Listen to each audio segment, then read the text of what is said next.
Vediamo ora, ecco, la mossa è stata data valida, c'è Montagna che sta andando, c'è, passa in questo momento il coro, passa in questo momento Francesco Cania che sta allungando,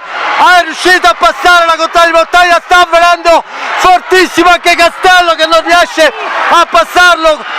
qui è la situazione, sta andando ancora il coro, è avanti circa 2 lunghezze di vantaggio, dietro Montagna la rivale, Castello in terza posizione e Borgo in ultimo, ricordiamo 4 giri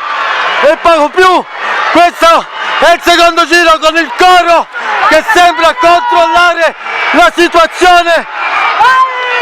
vediamo ancora le posizioni, ancora le solite, c'è ancora il coro avanti, sembra, attenzione, c'è Borgo che sta rinvenendo molto forte, sta rinvenendo molto forte Borgo, incredibile, c'è ancora il coro davanti, vediamo cosa accade in questo momento, e ancora il coro davanti, Borgo, il coro è sempre avanti, ancora, siamo ormai, le posizioni ora, Francesco Cania ancora, il coro vince questo palio, un palio con Francesco Cania,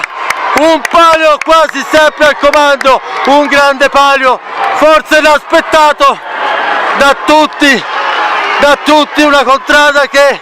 torna a vincere proprio sulla nemica, dietro la contrada di Borgo, vediamo i contradaioli del coro che esultano,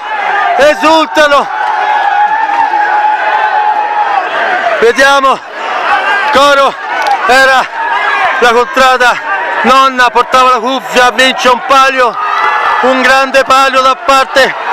del coro, un palio con i mezzo sangue, e il coro vince il palio